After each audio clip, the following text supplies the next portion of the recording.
Bismillahirrahmanirrahim. Assalamualaikum warahmatullahi wabarakatuh. Alhamdulillahi ala ihsani wa syukru lahu ala taufiqihi wa amtinani. Asyhadu an la ilaha illallah wahdahu la syarika lahu ta'ziman li sya'nih wa asyhadu anna Muhammadan abduhu wa rasuluhu da'ila ridwanih. Allahumma salli alaihi wa ala alihi wa ashabihi wa ikhwan. Hadirin dan hadirat yang dirahmati Allah Subhanahu wa taala, kita lanjutkan pada ayat 124 surat Al-Baqarah ayat 124.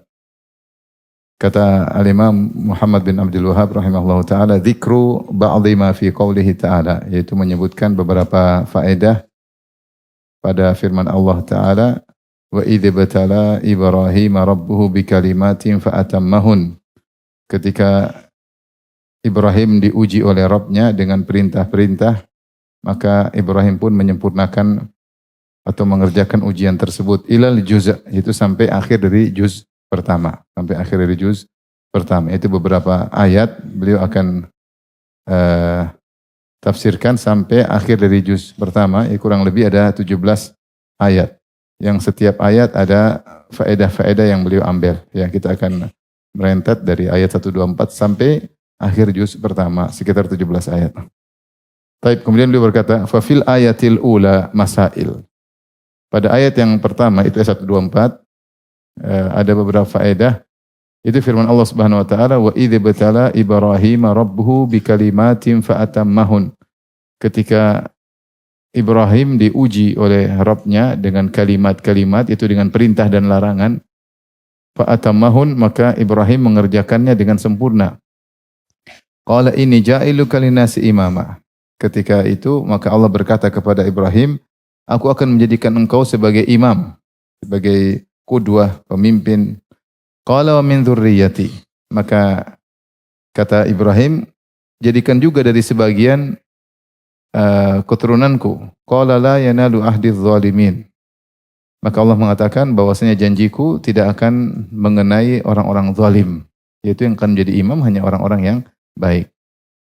Maka ini ayat pertama yang di sini di mana Allah Subhanahu wa taala memuji Nabi Ibrahim alaihissalam, ya. Di antaranya Allah mengatakan fa'atammahun, ketika Ibrahim diuji dengan perintah-perintah, maka Ibrahim menyempurnakannya, yaitu mengerjakan dengan sempurna. Dan Allah memuji dalam ayat yang lain, wa Ibrahim alladzi waffa, dan Ibrahim yang telah sempurna dalam menjalankan perintah Allah dan menjauhi larangan Allah Subhanahu wa taala. Karena Ibrahim alaihissalam telah menjalankan ujian-ujian, maka Allah ingin memberi ganjaran kepada beliau untuk dijadikan sebagai imam. Sebagai apa? Pemimpin. Pemimpin di sini bukan maksudnya jadi raja, jadi presiden, bukan. Tapi maksudnya jadi pemimpin dalam kebaikan.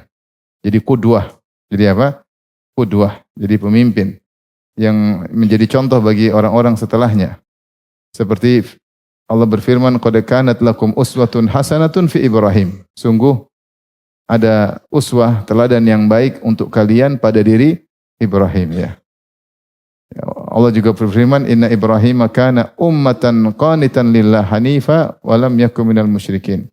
Sungguhnya Ibrahim adalah ummah, disebut umat padahal dia sendirian karena dia mengumpulkan banyak perangai-perangai yang hebat yang biasanya terpencar-pencar pada banyak orang, tapi dia mengumpulkan sendiri, maka disebut dengan ummah. Di antara maknanya dia yaitu imam, pemimpin, qudwah, yang pada diri beliau banyak sekali teladan-teladan, sehingga beliau disebut dengan umat. Jadi Allah menjanjikan dia untuk jadi imam, bukan maksudnya imam pemimpin negara, bukan. Karena Ibrahim tidak pernah menjadi apa?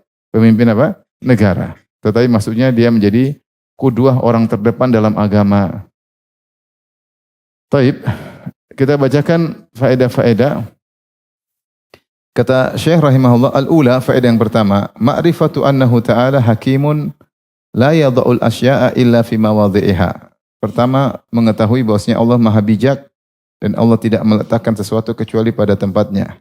Li'annahu ma ja'alahu imaman illa ba'da ma atamma mabtalahu bihi. Kenapa dalilnya? Karena Allah tidak menjadikan Ibrahim sebagai imam, pemimpin, sebagai qudwah, sebagai teladan, kecuali setelah Ibrahim menjalankan ujian-ujian yang Allah berikan kepadanya dengan baik, dengan sempurna. Kita tahu di antara sifat Di antara nama Allah Al-Hakim. Al-Hakim yaitu maha bijak, maha hikmah. Dan hikmah yaitu wadhu' syai' fi mawdhi'ihi. Meletakkan suatu pada tempatnya, itu namanya bijak. Dan Allah maha bijak. Dan semuanya ada aturannya. Ibrahim sebelum menjadi imam, Ibrahim diuji terlebih dahulu. Setelah beliau berhasil menjalankan ujian-ujian tersebut, baru Allah menjadikan dia sebagai imam. Yaitu ada urutannya. Qala rahimahullahu ta'ala, Syekh berkata, wa su'ila ba'dhuhum ayyuma al-ibtila'u aw tamkin. Sebagian ditanya, mana yang lebih dahulu? Ujian atau mendapatkan kedudukan? Faqala, maka sebagian ulama menjawab, al-ibtila' thumma tamkin. Ujian dulu baru mendapat kedudukan. Dan ini hikmahnya demikian. Diuji dulu, setelah berhasil baru mendapatkan kedudukan. Dan demikianlah para anbiya, para rasul, mereka diuji. Dan akhirnya setelah itu mereka berhasil dan mereka mendapatkan kedudukan dari Allah Subhanahu wa taala. Seperti Allah menguji Nabi Musa, Allah menguji Nabi Ibrahim, Allah menguji Nabi Nuh, Allah menguji Nabi Isa, dan Allah menguji Nabi Muhammad sallallahu alaihi wasallam. Baik, seperti juga Allah sebutkan dalam surat An-Nur, Allah menjanjikan bagi orang-orang beriman, wa adallahu alladhina amanu minkum wa amalis salihat la yastakhlifannahum fil ard kama istakhlafal ladzina min qablihim. Allah berjanji bagi orang yang beriman di antara kalian beramal saleh, Allah akan menjadikan mereka khalifah di atas muka bumi sebagaimana Allah telah menjadikan khalifah orang-orang sebelum mereka. Walau yumakkinanna lahum dinahum alladzi irtadha lahum, dan Allah akan menjadikan mereka bisa menjalankan agama yang Allah ridho, agama tersebut bagi mereka. Walau yubaddilannahum min ba'di khaufihim amna, dan Allah akan menggantikan rasa takut mereka dengan rasa keamanan. Syaratnya ya'budunani la yusyrikuna bi syai'a. Mereka beribadah kepadaku semata dan tidak berbuat syirik sama sekali. Di sini Allah uji, bisakah kalian beribadah kepada Allah semata tidak berbuat syirik? Kalau bisa, Allah akan kasih apa? Kedudukan di atas muka bumi. Sebagaimana dilakukan oleh Nabi SAW ketika Nabi memperjuangkan tauhid melawan kesyirikan, maka Allah berikan kedudukan bagi Rasulullah SAW. Maka jika umatnya melakukan demikian, maka mereka juga akan mendapatkan bagian dari apa yang telah Allah berikan kepada Nabi Muhammad SAW. Nabi memperjuangkan tauhid melawan syirik, maka Allah berikan kedudukan menjadi khalifah di atas muka bumi. Namun jika umat jauh dari tauhid, mengagungkan kesyirikan, maka tidak akan meraih hal tersebut. Oleh karenanya hikmah Allah, ujian dulu baru apa? Dapat hadiah kalau bahasa kita. Ujian baru dapat apa? Hadiah. Ujian baru dapat naik pangkat. Ya. Itu hikmah Allah Subhanahu wa taala. Maka Ibrahim diuji dulu baru dijadikan imam. Baik. Faedah yang kedua, ats-tsaniyah, idza kana yabtalil anbiya hal yaf'alunahu am la, fa kaifa bi ghairihim? Jika ternyata Allah masih menguji para nabi, apakah para nabi melaksanakan ujian tersebut lulus atau tidak? Bagaimana dengan selain mereka? Bagaimana selain mereka? Artinya kalau para nabi yang kedudukannya tinggi masih diuji, apalagi kita ya. Apalagi kita. Maka jangan sampai terbetik dalam benak kita, kenapa saya diuji? Kenapa saya? Karena dosamu banyak, Pak. Karena dosamu banyak. Kita diuji ya. Diuji. Para nabi yang sudah mencapai kedudukan tinggi tetap diuji, apalagi kita yang banyak dosa ya. Ya. Para nabi ingin Allah lihat bagaimana mereka berhasil atau tidak, apalagi kita ya. Sebagai pembuktian kita adalah hamba-hamba Allah Subhanahu wa taala. Maka jangan sampai orang mengatakan saya memiliki kedudukan di sisi Allah, saya tidak akan diuji, saya akan selalu diberi kenikmatan. Enggak ada demikian. Para nabi yang memiliki kedudukan yang tinggi juga diuji oleh Allah Subhanahu wa taala. Bahkan semakin tinggi keimanan, semakin berat ujian. Maka kalau kita diuji biasa. Bagaimana orang-orang soleh juga diuji. Ya. Saya bilang seperti ketika Nabi Musa alaihissalam dan Nabi Khadir minta makan, ya. Hatta idza ataya ahla qaryatin istata'ama ahlaha fa abau ayyudhayifuhuma. Sampai ketika Nabi Musa dan Nabi Khadir sampai di suatu kampung, kemudian mereka minta dijamu. Fa abau ayyudhayifuhuma. Mereka semua enggan. Kata Allah fa abau, mereka semua penduduk kampung itu semuanya sepakat tidak mau menjamu Nabi Khadir dan Nabi Musa. Sebagian ulama mengatakan yaitu mereka ketuk pintu satu-satu. Kami butuh makan, enggak dikasih. Pintu kedua ditolak, pintu ketiga ditolak, sampai satu kampung semua nolak. Sebagian ulama mengambil faedah. Nabi Musa tidak marah-marah ketika itu. Enggak tahu siapa gua. Lulu padet. kagak tahu. Ya, yang ciptaan lulu pade ngomong langsung sama gua. Gua kalimullah. Enggak, Nabi Musa. Enggak, sudah enggak dikasih makan sudah. Artinya kalau ada seorang dai tidak dimuliakan, sudah ada nabi yang lebih utama dari dia tidak dimuliakan. Jangan terlalu baper ya. Bolehlah baper-baper dikit tapi artinya para nabi saja diuji seperti itu ya. Kalau kita dihina ya nabi aja dihina apalagi kita. Nabi apa kekurangannya? Enggak ada kekurangannya. Nabi dihina, diganggu, apalagi kita ya. Sementara para nabi tanpa dosa atau dosanya sangat minim, itu pun langsung dimaafkan oleh Allah Subhanahu wa taala. Bagaimana dengan kita yang dosa merupakan rutinitas keseharian? Maka jika kita diuji, ya wajarlah. Ya. Maka jangan sampai orang menyangka kedudukan saya tinggi, saya tidak bakalan diuji. Nabi saja diuji, ya. Nabi saja diuji. Ada orang datang kepada saya ngamuk-ngamuk, dia diuji, dia bilang, "Ustadz, kenapa saya diuji seperti ini Ustadz? Saya puasa Daud Ustadz." Terus apa lagi? "Saya sedekah Ustadz, saya berbakti sama orang tua, kenapa saya diuji seperti ini?" Dia protes. Ya mungkin karena kau puasa Daud maka ujiannya dinaikkan. Mungkin aja ya. Diuji. Jadi setiap orang akan diuji, para nabi jadi uji, Allah ingin lihat, maka jangan seorang sok, enggak perlu Allah uji saya sudah mulia, enggak perlu. Taib as-salitsah, faedah ketiga, as-sana ala Ibrahim bi annahu atamal kalimat allati ibtalahu biha.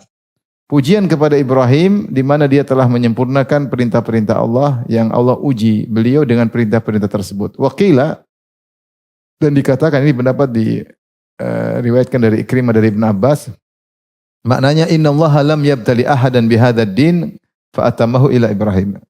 Wa li hadza qala wa Ibrahim alladzi waffa. Ibnu Katsir menyebutkan perkataan salaf yang semana dengan ini, yaitu bahwasanya Allah tidak menguji seorang pun dengan agama ini lalu disempurnakan kecuali Ibrahim. Oleh karenanya Allah memuji Ibrahim dalam ayat yang lain, wa Ibrahim alladzi waffa, dan Ibrahim yang menyempurnakan seluruh perintah Allah Subhanahu wa taala. Ibrahim diuji dengan ujian sangat berat. Pertama, dimusuhi oleh ayahnya sendiri, mendakwahi ayahnya, dimusuhi oleh satu negeri, kampungnya semua. Disuruh berdiskusi dengan Raja Namrud. Kemudian mau dibakar demi membela tauhid dan dia rela dibakar. Jadi dia jalankan, tidak bergeming sedikit pun. Dia juga cari gara-gara hancurkan patung-patung. Hingga akhirnya masyarakat seluruhnya marah dan ingin membakar beliau, dan beliau tegar. Makanya dikatakan ketika hari kiamat kelak manusia dibangkitkan dalam kondisi telanjang, wa awwalu man yuksa minal khalaik, kata Nabi yang pertama kali dikasih pakai baju adalah Ibrahim. Allah mengatakan karena Ibrahim ketika mau dibakar, karena membela tauhid, dibuka bajunya untuk dibakar. Dan dia rela untuk dibakar karena tauhid. Ternyata Allah menolongnya. Kemudian dia diuji lagi dengan ujian-ujian berikutnya, seperti disuruh menyembelih apa? Anaknya, disuruh meninggalkan anaknya dan istrinya jauh di sana di Mekah. Ini ujian tersendiri. Kemudian sudah tua juga ya, disuruh untuk sunat ya, setelah usianya sudah sangat tua ya.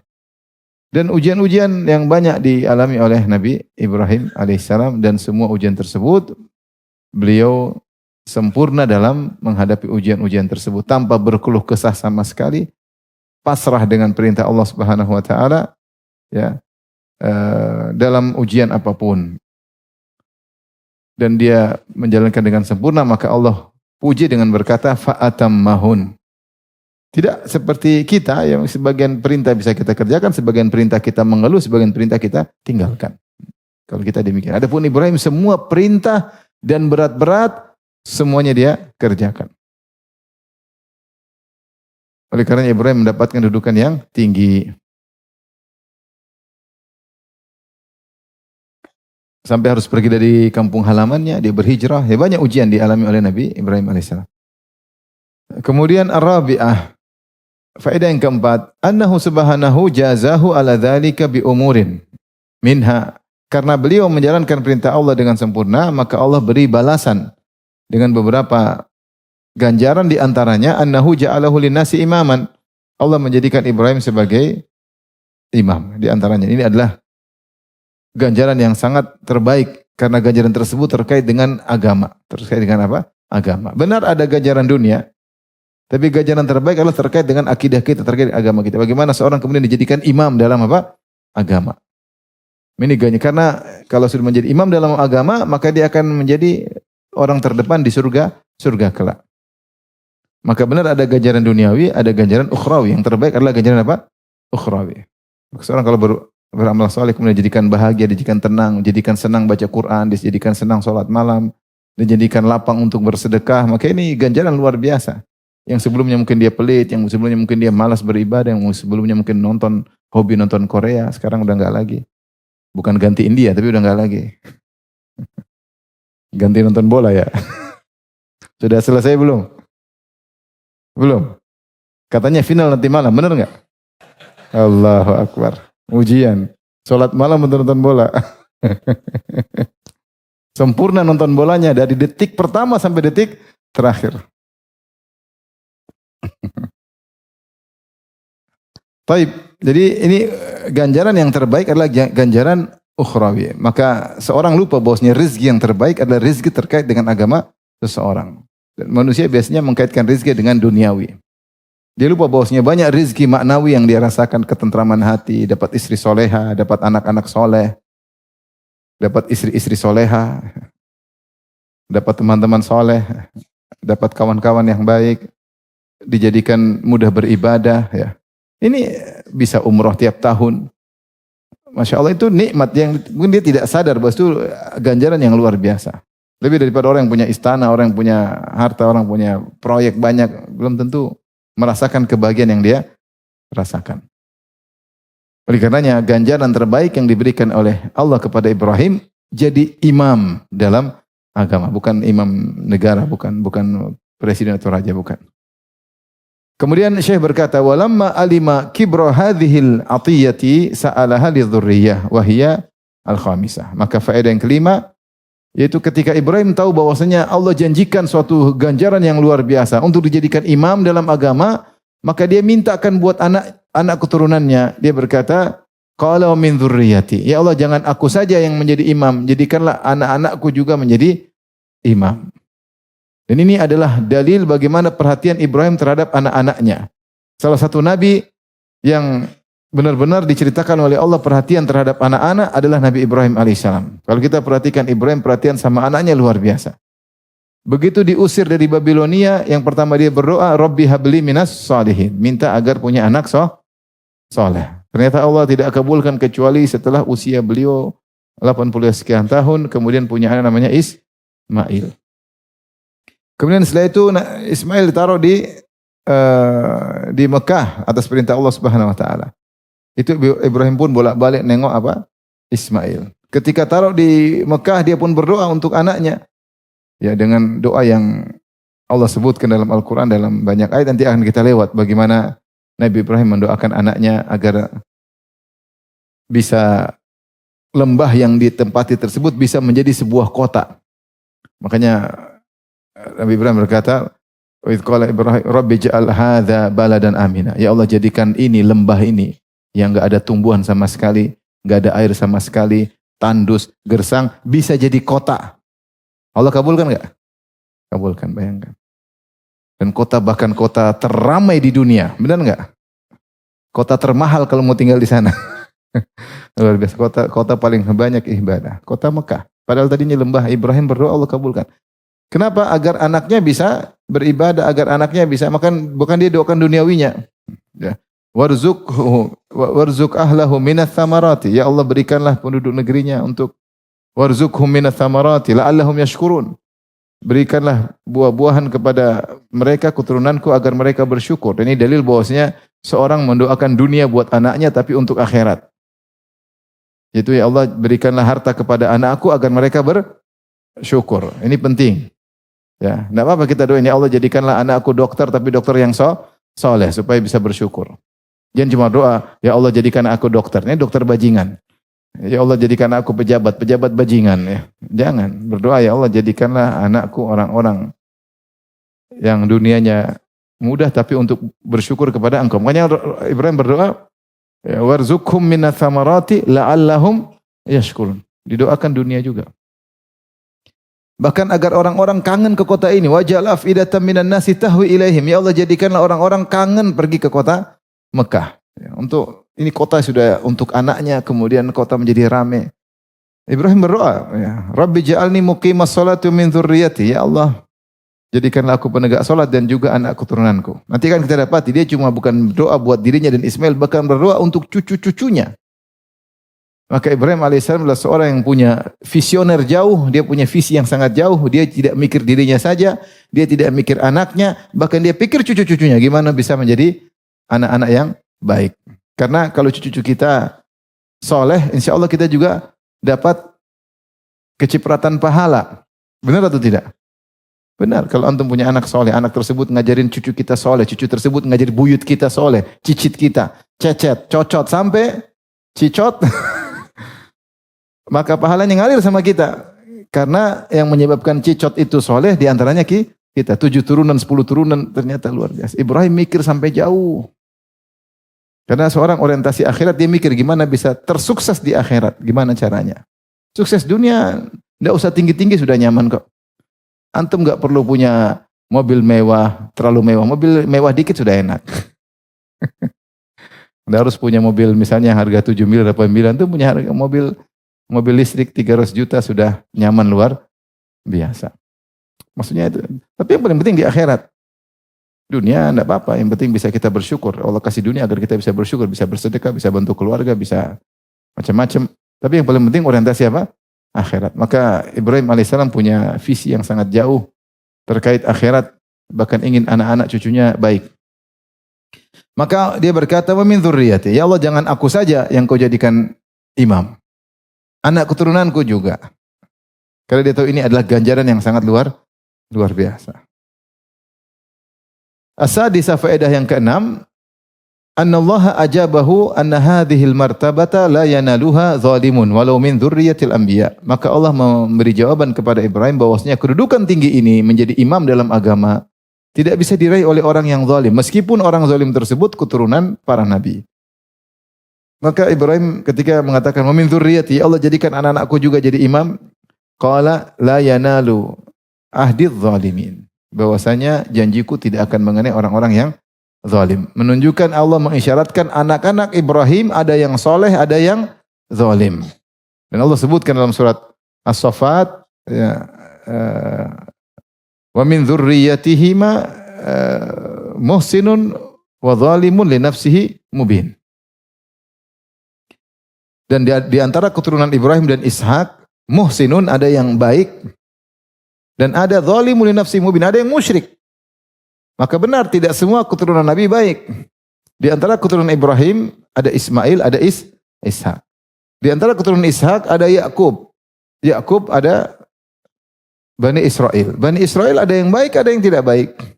Yang tidak baik misalnya Netanyahu. Wallahu alam benar keturunan atau tidak. Misalnya tidak baik. Yang baik banyak, para nabi, para rasul. Yang bajingan-bajingan juga banyak. Yang membunuh para nabi juga banyak.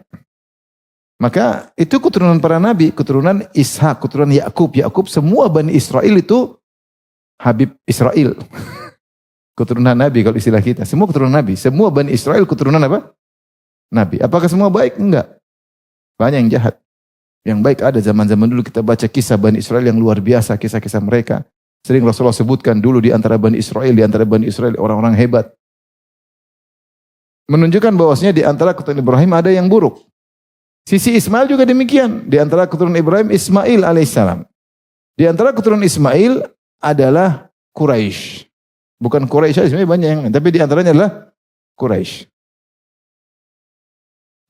Di antara Quraisy ada Muhammad sallallahu alaihi wasallam. Ada juga Abu Jahal, Abu Lahab. Itu semua Quraisy. Abu Jahal Quraisy dari Bani Makhzum. Abu Lahab dari Bani Hashim, Quraisy. Ya. Kejam-kejam. Umayyah bin Khalaf, semua Quraisy yang disebutkan kisah dalam sirah Nabi rata-rata Quraisy. Ternyata tidak semua keturunan Nabi baik. Maka Allah ingatkan, qala la yanalu ahdidz zalimin. Wahai Ibrahim, benar akan ada dari keturunan menjadi imam-imam, bahkan jadi para nabi. Tapi janjiku ini tidak mengenai orang-orang yang zalim. Maka jangan bilang keturunan Nabi pasti baik. Enggak. Ada yang bilang keturunan Nabi pasti baik. Ada yang mengatakan kalau kita keturunan Nabi seperti emas, unsur kita emas, emas mau dibuang di comberan tetap emas, katanya. Luar biasa. Meskipun maksiat tetap apa? Emas. Dibuang comberan, dibuang di kotoran tetap emas. Ini omongan enggak benar. Bukankah Bani Israel Yahudi keturunan Nabi Ibrahim? Baik, Allah bilang mereka masuk neraka atau tidak? Masuk neraka. Quraisy keturunan Nabi Ismail, benar atau tidak? Abu Lahab di mana? Di neraka atau di surga? Di neraka Abu Lahab. Abu Jahal apalagi? Mereka itu semua keturunan Nabi. Jadi dia bilang keturunan Nabi pasti baik, itu enggak benar. Nabi tidak ada aturan keturunannya pasti baik, atasnya pasti baik, itu enggak ada. Itu yang bikin akidah itu orang Syiah. Ini disebutkan oleh Razi dalam tafsirnya. Saya nukil dalam buku saya ajaran mazhab Imam Syafi'i yang ditinggalkan sebagian kaumnya. Yang mengatakan kalau seorang nabi atasnya pasti baik, anaknya pasti baik, itu orang Syiah. Karena Nabi Ibrahim bapaknya apa? Kafir. Mereka takwil, oh itu bukan bapaknya, pamannya. Nuh alaihissalam mananya kafir, oh bukan, itu ponakannya. Atau itu anak tirinya. Repot. Kalau anak tiri ngapain Nabi Ibrahim Nabi Nuh sampai kayak sedih banget. Ternyata anak tiri, ternyata ponakan. Enggak ada urusan, itu anak kandung. Yang benar bahwasanya tidak mesti seorang nabi berarti atasannya pasti masuk surga semua dan bawahnya pasti masuk surga semua. Kalau kaidah seperti itu berarti di atas nabi semuanya pasti masuk surga. Abdullah pasti masuk surga, bapaknya, kakeknya Abdul Muthalib yang musyrik juga pasti masuk surga. Terus. Ini enggak ada kaidah seperti ini. Enggak ada kaidah seperti ini. Maka para nabi keturunannya bisa salah, mbah-mbahnya juga bisa salah. Adapun dalam hadis bahwasanya Rasulullah dari suci ke suci, maksudnya Rasulullah bukan keturunan pezina. Bukan keturunan apa?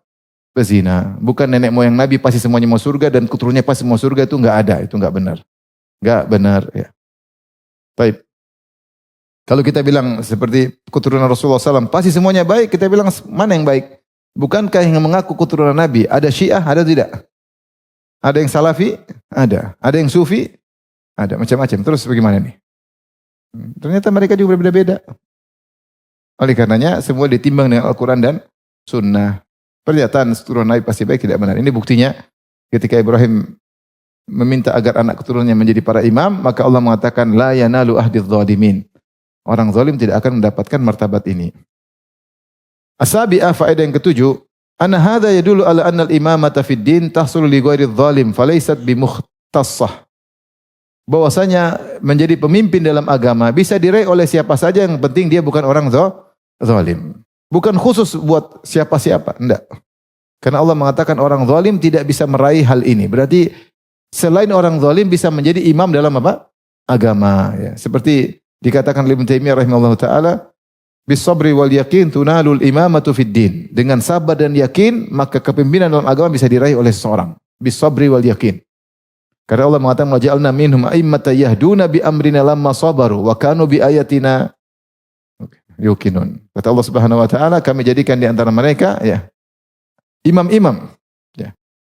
Lamma sabaru, ketika mereka bersabar dan mereka yakin dengan ayat kami. Siapa yang mengumpulkan sabar dan yakin, dia akan menjadi pemimpin dalam agama. Maka siapa saja bisa. Tidak harus keturunan Nabi, tidak harus orang Arab, siapa saja. Lihatlah bagaimana Allah menjadikan para imam non-Arab. Imam Bukhari bukan Arab, dia Persia. Imam Muslim Persia, Imam Abu Daud Persia, Imam Ibnu Majah Persia, Imam Nasai Persia. Semua orang Persia dari Khurasan. Bukan Arab. Abu Hatim Ar-Razi, para imam-imam dari banyak non-Arab. Jadi imam, Amirul Mu'minin fil hadis. Siapapun bisa jadi pemimpin dalam agama. Yang penting bertakwa kepada Allah Subhanahu wa taala. Tidak syarat dia harus keturunan ini, keturunan anda harus. Makanya Allah mengatakan inna akramakum indallahi atqakum. Yang paling mulia si Allah yang paling bertakwa. Kalau punya nasab bagus, bagus. Tapi nasab bukan jaminan pertama. Yang pertama adalah amal soleh. Rasulullah bersabda, man batta'a bihi amalu lam yusri bihi nasabuh. Siapa yang amalnya lambat, maka nasabnya tidak bisa mempercepatnya. Tidak bisa. Kalau nasabnya bagus, amalnya bagus, semakin mendukung. Orang punya nasab baik, maka motivasi dia untuk menjadi orang baik, bagus. Tapi kalau ternyata nasabnya bagus, ternyata amalnya buruk, enggak ada faedah nasab tersebut. Karena Nabi mengatakan, man batta'a bihi amalu lam yusri bihi nasabuh. Siapa yang amalnya lambat, nasabnya tidak bisa mempercepatnya, tidak bisa mendongkraknya kalau bahasa kita. Percuma.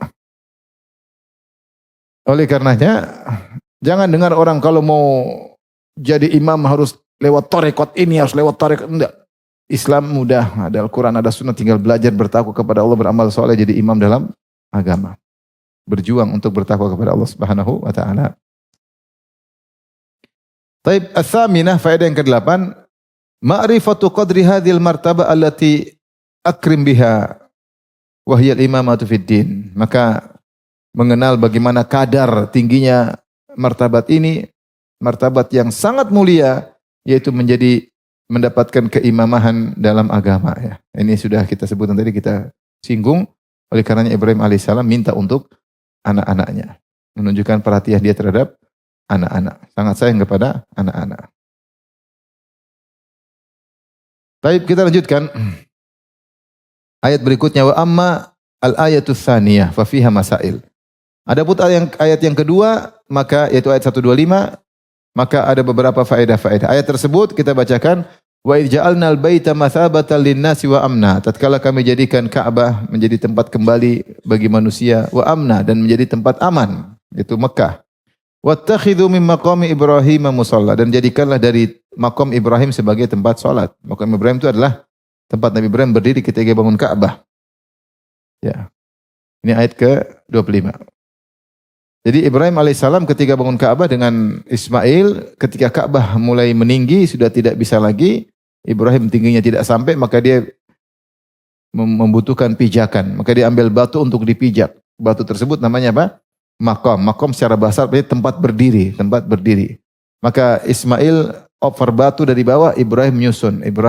Ismail over batu dari bawah, kemudian Ibrahim nyusun. Oleh karenanya makam Ibrahim tersebut pasti muterin Ka'bah, benar atau tidak? Karena bangun tinggi sebelah sini, putar lagi,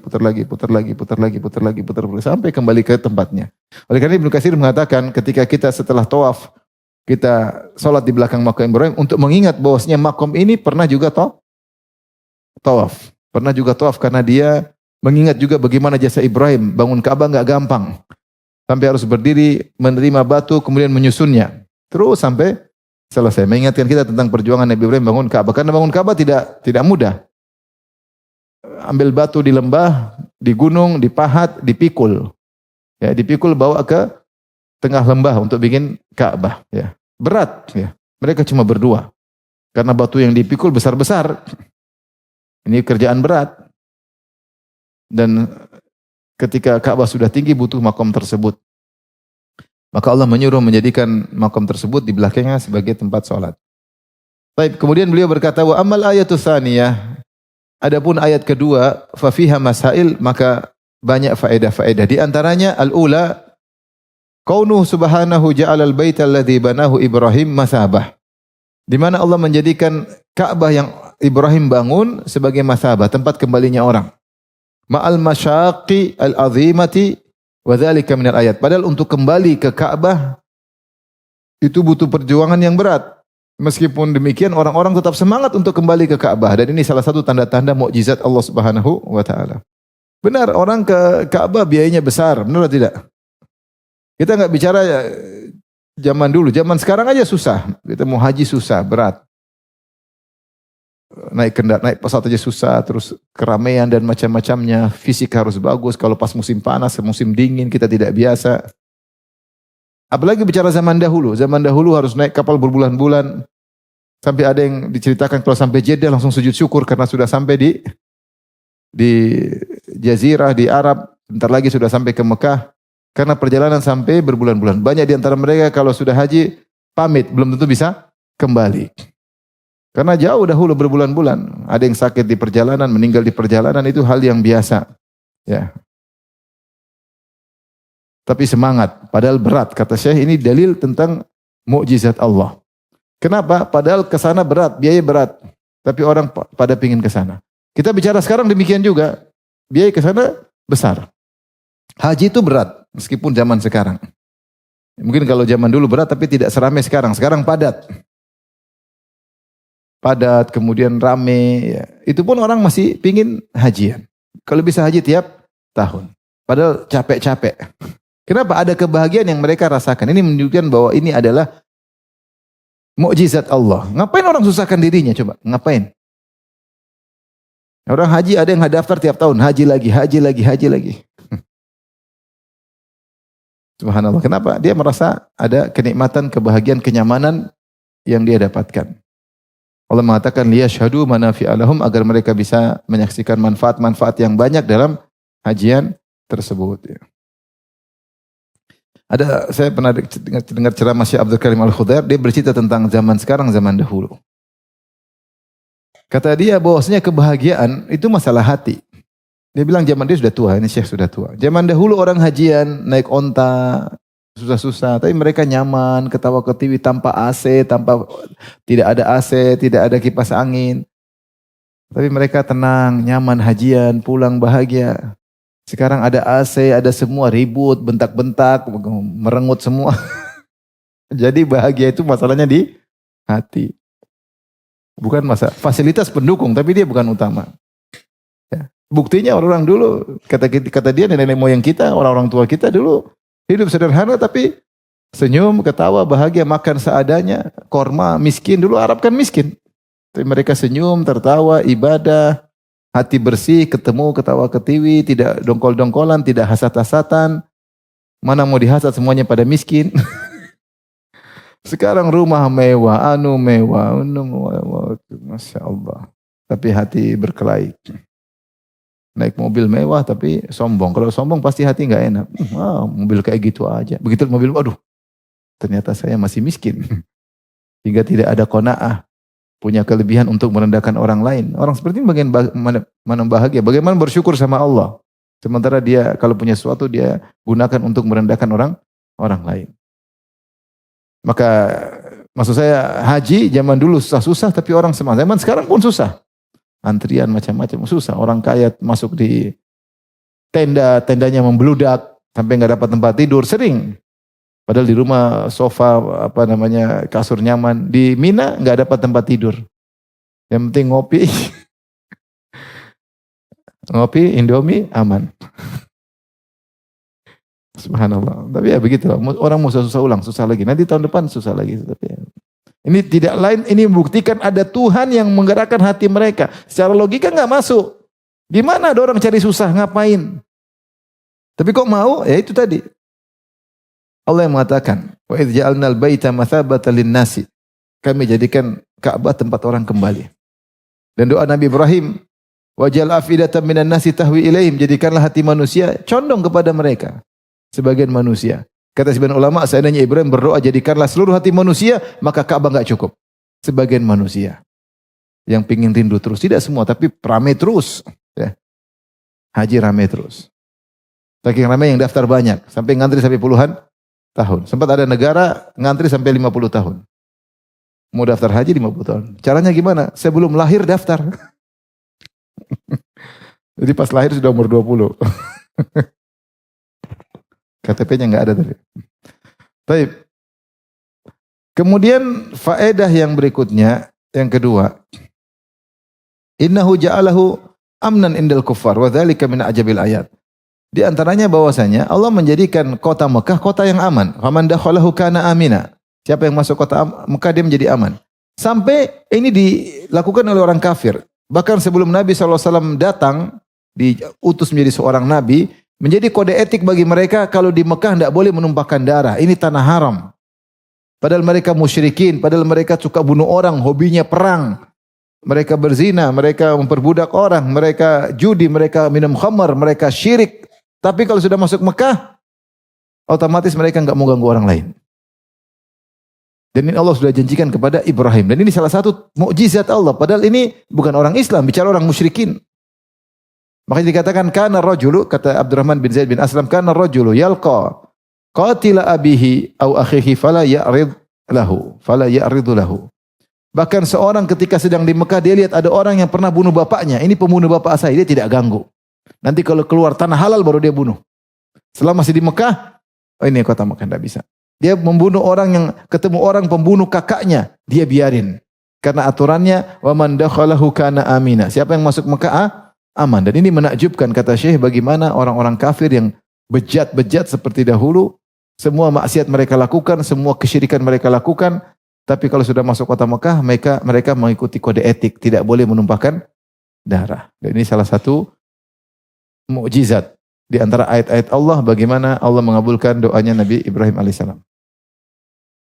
Ats-tsalitsah, faedah yang ketiga, amruhu an yattakhidha min maqam Ibrahim musalla, an yuttakhadha min maqam Ibrahim musalla. Allah memerintahkan agar maqam Ibrahim jadi tempat salat. Wa hadza minal khasa'is, dan ini merupakan keistimewaan maqam Ibrahim. Tidak ada tempat lain yang Allah suruh khusus jadi tempat salat. Maksudnya selain masjid. Jadi tempat salat masjid musalla. Adapun benda dijadikan tempat salat cuma satu, yaitu maqam Ibrahim. Fayatafattan al-mu'min li syubhatil mubtadi'ati li'annahu la yajuzu an yuttakhadh min maqami ghairihi musalla. Hati-hati seorang mukmin harus ngeh dengan syubhatnya ahlul bidah. Ya, kenapa? Karena ahlul bidah mengatakan yang jadi makom untuk salat bukan makom Ibrahim saja, makom-makom wali, makom-makom apa, makom ini, makomat macam-macam. Padahal yang jadikan tempat salat cuma makom apa? Ibrahim. Dan ini salah satu tanda dari ayat Allah. Bukan untuk disaingi, sebagaimana Ka'bah tempat tawaf tidak boleh disaingi Ka'bah yang lain. Ada tempat tawaf selain Ka'bah enggak boleh. Bisa jadi terjerumus dalam kesyirikan. Tawaf di kuburan Husain, tawaf di kuburan siapa, enggak boleh. Tempat tawaf cuma apa, Ka'bah. Tempat yang makom untuk menjadi tempat salat cuma makom Ibrahim. Ya. Mereka menamakan kuburan dengan makom. Padahal makom Ibrahim bukan kuburan, tapi tempat apa? Tempat berdiri. Bukan kuburan. Tidak ada Ibrahim dikubur di situ. Bukan. Makom itu maksudnya tempat berdiri. Ya. Kemudian Hijr yang ada di Ka'bah juga namanya bukan Hijr Ismail, itu tambahan saja. Sehingga orang mengatakan di situ dikubur Nabi Ismail. Tidak, Hijr itu tidak ada tambah Ismailnya. Cuma namanya Hijr, itu pembatas. Kenapa disebut pembatas? Karena dulu Ka'bah sampai situ. Ketika Ka'bah dipugar, orang Quraisy duitnya kurang sehingga Ka'bahnya jadi tidak sempurna. Dikasih tanda. Hijr artinya pembatas. Sehingga orang tahu Ka'bah dulu sampai situ. Jangan dibilang Hijr Ismail. Sehingga ada pendapat Ismail dikubur di situ. Ini makom Ibrahim. Kuburannya Nabi Ibrahim. Enggak, ini makom tempat berdiri. Kasih al-Bidah mengatakan sebagaimana kita boleh sholat di makom Ibrahim, kita juga boleh sholat di makom-makom para wali. Ini enggak benar. Ini syubhat al-Bidah. Ini adalah kekhususan makom Ibrahim. Makanya Allah mengatakan, wa idh ja'alnal baita mathabatil nasi wa amna wattakhidhu min maqami Ibrahim musalla. Dan ini salah satu tanda pemulihan Allah kepada Ibrahim, sampai makomnya dijadikan tempat salat, maka tidak boleh disaingi dengan yang lainnya. Seakan-akan Ibrahim tidak istimewa kalau begitu. Seakan-akan Ka'bah tidak istimewa. Ini kekhususan. Makanya Syekh mengatakan, wa hadza minal khasa'is. Ini kekhususan. Tidak boleh dikiaskan dengan makom-makom yang lain. Seperti kita lihat sekarang, kuburan dijadikan kayak masjid, orang datang masuk kuburan. Ada ritualnya harus lewat sini, zikirnya ini, zikirnya sampai ke dalam kuburan, kemudian sholat tahiyatul kuburan. Dari mana seperti ini? Sampai kuburan, kemudian orang satu hadap sini, sholat menghadap kuburan. Padahal Rasulullah mengatakan, la tusallu ilal kubur, jangan sholat ke arah kuburan. Memang gua pikirin, satu hadap sini, kuburan tengah, hadap sini. Masya Allah. Semua larangan Nabi dilanggar. Ini kan wali, ini kan ini. Faedah yang keempat, inna fiha ar-rad ala ahlil kitab alladzina la yu'azzimunahu ma'a ma fihi minal ayat wa ma'a ma indahum minal ilmi bidzalik. Kata beliau, ayat ini merupakan bantahan kepada ahlul kitab. Kenapa? Karena mereka tidak menggabungkan Ka'bah.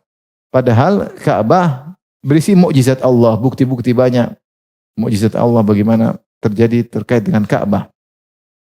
Dan mereka juga punya ilmu tentang hal tersebut, namun mereka tidak mengagungkan Ka'bah. Tentunya zaman dahulu atau zaman sekarang pembicaraan tentang Ka'bah mungkin sudah tidak ada di Bible yang ada sekarang ini, tidak ada. Tapi ahlul kitab terdahulu mereka punya ilmu tentang Nabi Muhammad, tentang Ka'bah, tentang Madinah, tentang Mekah, yang sekarang mungkin tidak kita dapatkan di Bible karena sudah mengalami banyak perubahan. Baik. Kita lanjutkan. Wa amal ayatu tsalitsa, adapun ayat ketiga, itu ayat berapa? 1 2 6. Wa ahidin, masih 1 2 5 ya? 1 2 6 ya. Wa ahidina ila Ibrahim wa Ismail an tahira baiti lit-ta'ifina wal akifina wa ruk'is sujud. Ini 25 atau 26? Nomornya 125, 16. Oh, 125 ya. Tapi Syekh bagi dua. Dia bilang ayat berikutnya. Maksudnya potongan ayat.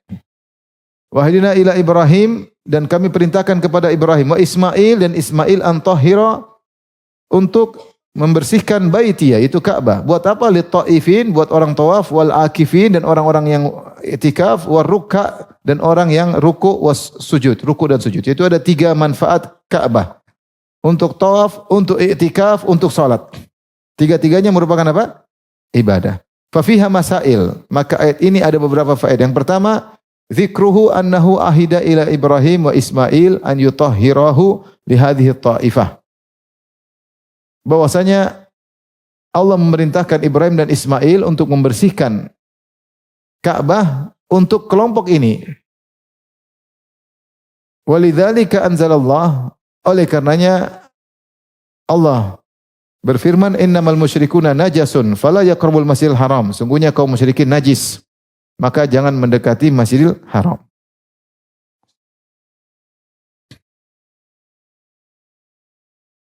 Yaitu bahwasanya Ka'bah ini untuk orang ibadah, bukan untuk melakukan kesyirikan. Ka'bah itu disiapkan, dibangun, dan untuk dibersihkan. Untuk apa? Untuk ibadah kepada siapa? Allah, bukan untuk ditaruh berhala. Sementara di zaman Nabi Muhammad SAW, kaum musyrikin taruh berhala, 360 berhala di sekitar Ka'bah. Sehingga orang-orang ke Ka'bah untuk wisata religi. Banyak patung-patung. Mau punya anak patung ini, mau punya istri patung anu, mau punya ini patung ini. Banyak apa? Banyak alternatif dan banyak opsi. Sampai Ka'bah, sampai berhala 360 berhala. Dan Nabi tidak bisa menghancurkan kecuali setelah Fatu Makkah. Padahal Nabi Ibrahim nenek moyang mereka. Bukankah Ibrahim nenek moyang orang Quraisy? Nenek moyang Quraisy. Semua Quraisy keturunan Ibrahim. Keturunan Ismail dan bin Ibrahim. Bahwasanya mereka berdua nenek moyang mereka disuruh untuk bersihkan Ka'bah dalam rangka untuk berkhidmat kepada 3 model manusia, yang tawaf, yang i'tikaf, dan salat, bukan yang syirik. Taib. Atsaniyah, pendapat yang kedua atau faedah yang kedua, anna fiha ar-rad ala ahli kitab wal musyrikin. Bahwasanya pada ayat ini ada bantahan kepada ahlul kitab dan kaum musyrikin, ya. Kenapa? Karena ternyata Allah menyuruh Nabi Ibrahim bangun Ka'bah untuk tauhid, bukan untuk syirik. Mereka justru sebaliknya melakukan kesyirikan kepada Allah Subhanahu wa taala. Allah tusyrik bi syai'a dalam ayat yang lain, ya. Wa idz bawwa'na li Ibrahim makanal bait, ketika kami menyiapkan Ka'bah, tempat Ka'bah untuk dibangun, Allah tusyrik bi syai'a, jangan kau berbuat syirik kepadaku sama sekali. Jadi tujuan Ka'bah adalah agar tidak syirik. Ini mereka malah syirik kepada Allah Subhanahu wa taala. Orang musyrikin Arab demikian, ahlul kitab juga musyrikin. As-salitsah, faedah yang ketiga, al-ajabul ujab mu'akasatu hadzal amr fala yarudduna anhu illa ta'ifah al-ma'mur bi tathhirihi lahum. Di antara perkara yang menakjubkan yang dilakukan oleh musyrikin Quraisy, justru mereka melakukan yang terbalik dari tujuan dibangun Ka'bah. Ka'bah dibangun tujuannya agar orang-orang bertauhid. Justru mereka sebaliknya, orang bertauhid yang tidak boleh masuk Ka'bah. Jadi ketika musyrikin ribut sama Nabi, Nabi dilarang masuk Ka'bah. Nabi hanya bisa masuk Ka'bah pada tahun 7 Hijriah. Dilarang, tidak boleh. Sementara musyrikin yang lain boleh ke Ka'bah. Justru orang ahli tauhid yang dilarang, padahal Ka'bah itu dibangun untuk apa? Tauhid. Maka ini perkara yang menakjubkan, kata Syekh. Gimana Ka'bah dibangun untuk mereka, justru mereka dilarang untuk ke Ka'bah. Dan hanya baru berkesempatan pada tahun 7 Hijriah, yaitu Umratul Qadha. Sementara kaum musyrikin dari penjuru jazirah mau ke Ka'bah enggak ada masalah, kecuali Muhammad dan pengikutnya. Padahal mereka lah yang bertauhid. Ar-rabi'ah, faedah yang keempat, anna na'tahum bit-tawaf war-ruku' was-sujud wal-ukuf fadalla ala anna nafsil ukuf fihi ibadah. Ketika Allah mensifati orang-orang yang dibangun Ka'bah untuk mereka, lit-ta'ifina wal-akifina war-ruka'is sujud, bersihkanlah Ka'bah untuk apa? Untuk orang-orang yang tawaf, untuk orang-orang yang itikaf, dan untuk orang-orang yang salat. Berarti ketiga ini merupakan ibadah atau bukan? Berarti tawaf ibadah, salat ibadah, itikaf juga ibadah. Seorang datang ke Ka'bah, ke Masjid Haram, kemudian duduk untuk merenung keagungan Allah, untuk baca Quran, untuk berzikir. Dia ibadah, duduk ibadah. Karena dia iktikaf, dia niat apa? Iktikaf. Dia niat iktikaf. Nah, oleh karenanya tidak boleh iktikaf di sembarang tempat. Jangan iktikaf di kuburan. Duduk di kuburan lama-lama. Sampai ada orang jual biji tasbih, ini mahal. Kenapa? Sudah diinepkan di kuburan wali fulan. Jadi tasbih sudah iktikaf. Sehingga dijual mahal. Maka ingat bahwasanya iktikaf adalah ibadah. Oleh karenanya, dahulu orang-orang musyrikin di antara ibadah mereka adalah iktikaf di kuburan. Seperti dalam hadis Abu Waqid Al-Laythi, beliau berkata, kharajna ma'a Rasulullah SAW qibala Hunain. Kami pernah berangkat menuju perang Hunain. Itu pada tahun 8 Hijriyah. Setelah Fatu Makkah, mereka menyerang Hunain melawan kabilah Hawazin. Famarorna bisidratin. Yaitu disebutkan, ternyata orang musyrikin punya pohon sidr yang mereka yanutu nabiha asliyatahum yaqufuna indaha. Mereka iktikaf di pohon tersebut. Itu mereka menggunakan pohon keramat, mereka gantung-gantung apa? Gantung-gantung senjata-senjata mereka supaya sakti. Maka sahabat pingin juga seperti itu. Ij'alana sidrah kamalahum zata anwat. Ij'alana zata anwatin kamalahum zatu anwat. Bikinkan kami juga seperti itu. Maka Rasulullah menegur. Tapi di antara disebutkan bahwasanya mereka nongkrong iktikaf di pohon yang mereka anggap keramat tersebut. Ya. Demikian juga Allah sebut tentang Bani Israel, wa jawazna bi Bani Israel al-bahra atau ala qaumin yaqufuna ala asnamil lahum. Ketika Nabi Musa alaihissalam melewati Laut Merah bersama Bani Israel, tiba-tiba mereka mendapati suatu kaum yang sedang nongkrong iktikaf di berhala-berhala mereka. Jadi di antara bentuk ibadah iktikaf. Sampai sekarang kalau orang duduk depan berhala kemudian nongkrong situ iktikaf, berdiam, bersemedi, nongkrong, dapat dosa. Kalau kita ya dapat dosa. Kalau mereka ya urusan mereka ya. Nah, iktikaf itu salah satu ibadah. Maka tidak boleh iktikaf di sembarang tempat. Iktikaf syaratnya di mana? Di masjid.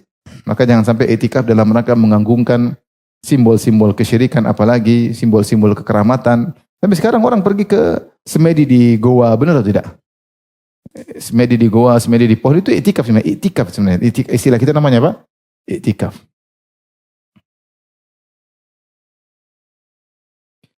Maka iktikaf ibadah.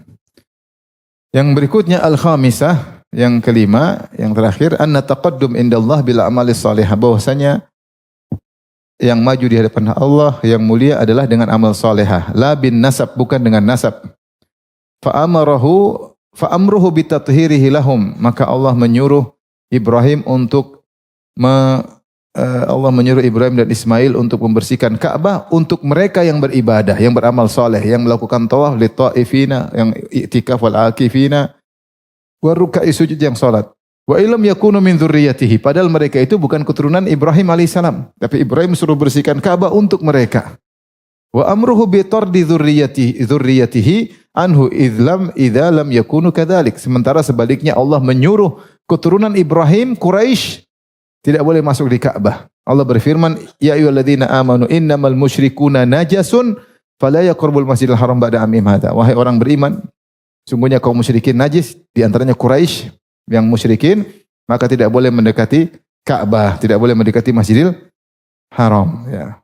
Subhanallah, ini menunjukkan, ini salah satu istimbat yang menakjubkan, itu pendalilan Syekh. Ibrahim alaihissalam disuruh bersihkan Ka'bah untuk orang-orang yang tawaf, iktikaf, dan salat meskipun bukan keturunannya. Benar atau tidak? Maka orang-orang tersebut meskipun bukan keturunan Ibrahim jadi mulia karena mereka beribadah dengan amal soleh. Sementara sebaliknya Allah perintahkan Nabi Muhammad untuk menolak keturunan Ibrahim yang musyrikin untuk masuk Ka'bah. Dalam surat Taubah. Innamal musyrikuna najasun, sungguhnya kaum musyrikin najis, fala yadkhul masjidil haram ba'da amim hadza. Tidak boleh mereka masuk lagi Masjidil Haram setelah tahun ini. Berarti menunjukkan bahwasanya yang paling penting adalah amal soleh, bukan nasab. Seorang punya nasab baik, dia bahagia. Tapi seandainya amal solehnya tidak ada, nasab itu enggak ada faedahnya sama sekali, bahkan menjadi bumerang bagi dia. Bagaimana kau keturunan seorang soleh ternyata kau enggak benar. Tapi seandainya nasab tersebut memotivasi dia, maka bagus. Maka bagus. Misalnya ada dua orang, satunya tidak bernasab tinggi, satunya keturunan Nabi. Kita muliakan keturunan Nabi. Kalau seandainya takwa mereka sama. Tapi kalau sebaliknya ternyata mempermalukan leluhur mereka, malah melanggar ajaran-ajaran leluhur, maka ini kan enggak benar. Makanya Nabi SAW mengatakan, man batta'a bihi amaluh lam yusri bihi nasabuh. Siapa yang lambat amalnya, maka nasabnya tidak akan bisa memajukan dia. Ya. Maka Allah mengatakan, inna akramakum indallahi atqakum. Yang paling mulia di kalian adalah yang paling bertakwa. Lihat Bilal Habashi, Salman Al-Farisi. Bukan Arab sama sekali, tapi Allah muliakan mereka. Allah muliakan mereka. Ya. Kata seorang penyair, waqad rafa'al Islamu Salman Al-Farisi, waqad wada'al kufru an-nasiba Aba Lahabin. Sungguh Islam telah mengangkat Salman padahal dia Persia, dan kekufuran telah menjatuhkan Abu Lahab padahal dia Hashimi. Padahal dia Hashimi, nasabnya sangat tinggi. Ya. Oleh karena yang seorang terpedaya dengan nasab, saya keturunan ini, saya darah saya biru, kamu coklat. Enggak ada faedahnya. Yang Allah nilai adalah ketakwaan. Tapi demikian saja. Wallahu alam bisawab. Insyaallah kita lanjutkan pada ayat berikutnya pada kesempatan yang lain insyaallah taala. Demikian wabillahi taufiq. Assalamualaikum warahmatullahi wabarakatuh.